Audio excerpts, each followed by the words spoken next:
Some overlanding adventures don't begin with the land, they begin with water. This is Cape Lookout National Seashore, 56 miles of undeveloped barrier island. No bridges, no pavement, just sand, ocean, and sound. To reach it, you cross by ferry, watching the mainland disappear behind you. Book the auto ferry in advance, especially during peak fishing season. Then secure your off-road driving permit through recreation.gov.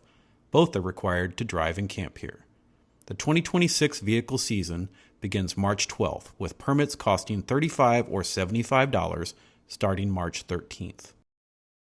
Our trip tested us early. A broken axle hub delayed us for hours. The ferry company told us just get here safely. When we arrived, the ferry was waiting, and they clapped for us.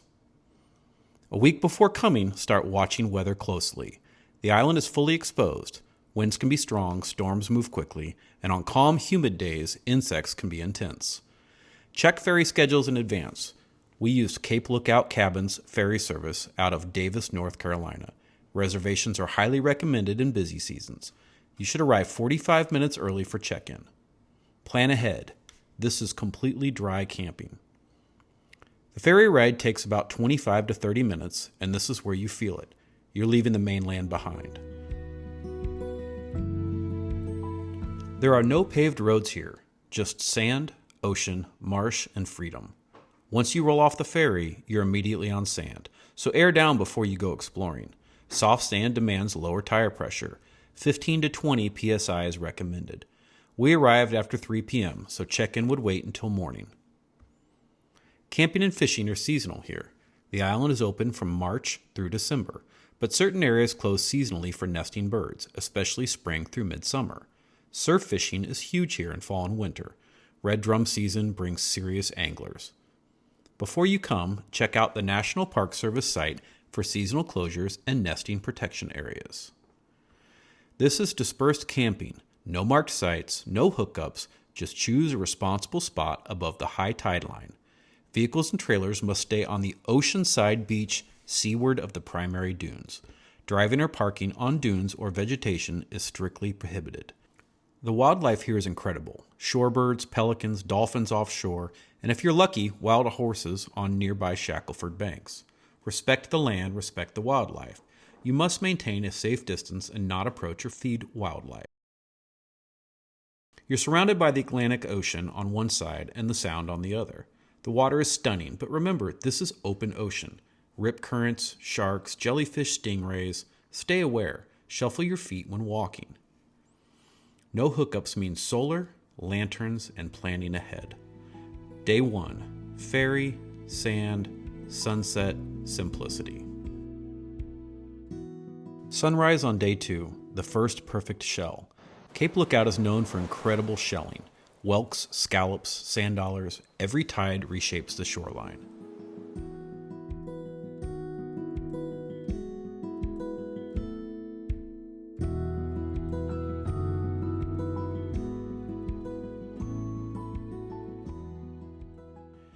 We explored wetlands, then Cape Lookout Village, preserved buildings from the island's life-saving past.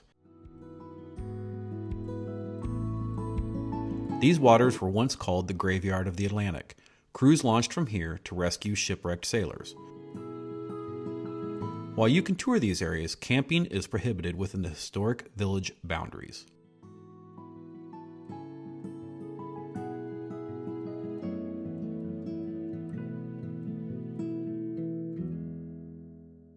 Here are the things that we wish someone had told us before our first overland beach trip. When driving the shoreline, check tide charts. Never park below the high tide line, as some beach sections become impassable at high tide. Rip currents, stingrays, sharks, this is the Atlantic Ocean. Respect the water. Bring more water than you think. Bring traction boards. Check tires daily. Check the tides. Secure everything. The wind will test you. Download maps. Cell service can be limited. Air compressor is not an option. Watch the weather a week out. Avoid strong storms and nor'easters. Late summer and fall can bring hurricanes. Winter can be cold and windy. Spring is beautiful, but nesting season limits some access. Campfires must be kept below the high tide line and no larger than 3 feet in diameter. We brought 30 gallons of water. drinking, cooking, and quick rinse-offs. In dry camping, water planning matters. For food, we kept it simple. No complicated prep, no stress cooking, adventure first. We kept meals simple: overnight oats and instant coffee for mornings, pasta salad and fresh fruit for lunch, burgers one night, steak the next, leftovers became tacos. Another beautiful sunrise. A drive to the lighthouse. Wildlife here includes brown pelicans, dolphins, ghost crabs, nesting sea turtles, and migratory shorebirds. This place stays wild because visitors protect it.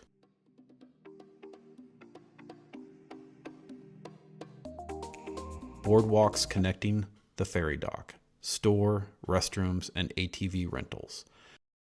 The Cape Lookout Light Station, guiding ships since 1859. After checking out the lighthouse, we took a self-guided tour through the lightkeeper's home, a historical landmark on the island containing artifacts from the island's amazing past.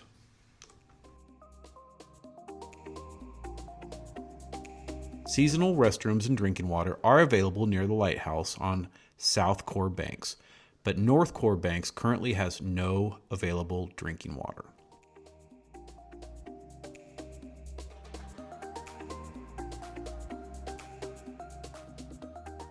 Miles of empty shoreline, wind, salt, silence.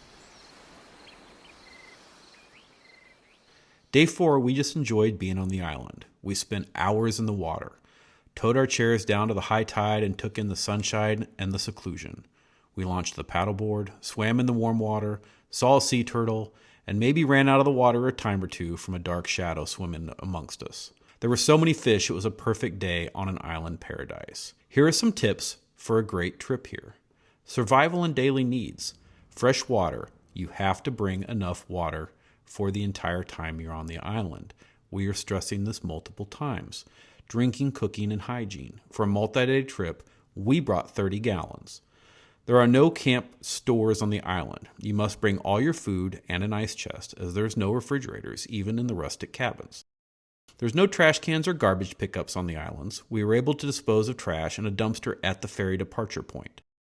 If you plan to have a campfire, you must bring your own firewood. It's not available for purchase on the island, and natural wood is extremely limited. Vehicle and ORV gear. If you have a hard copy of your permit, digital versions on phones sometimes are not sufficient, and attempting to print from a mobile device often results in a blank page. A low-pressure tire gauge is essential for airing down to 15 to 20 psi.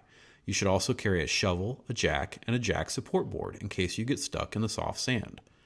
When airing down, we always recommend an air compressor, traction boards, a full-size spare tire, and a tow strap. Personal care and safety. Insect repellent.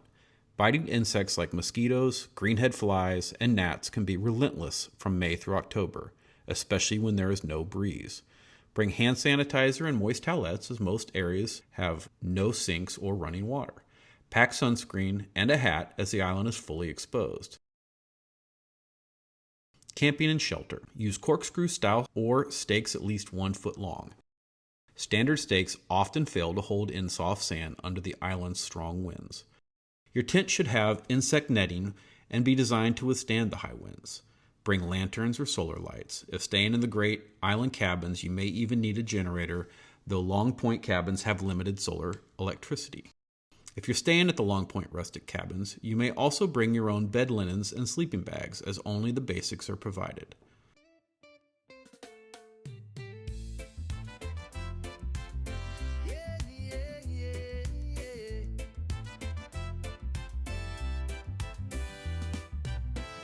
Sunny days and ocean blue, waves are calling me and you. Surfboard ready, time to ride. Feel the freedom, feel the tide. Summer on the beach. One night, one ferry ride, one air down moment. And just like that, we're back on the ferry. There are dumpsters located near the vehicle ferry dock for use before you board the return ferry. Reinflate your tires once you are back on paved mainland roads, either using your own air-up system or the air system provided at the mainland ferry port. Cape Lookout leaves you with sand in everything, and a reminder, adventure doesn't require perfection, it requires preparation, respect, and the decision to go. We share these trips not just to show you where to go, but to show you that you can.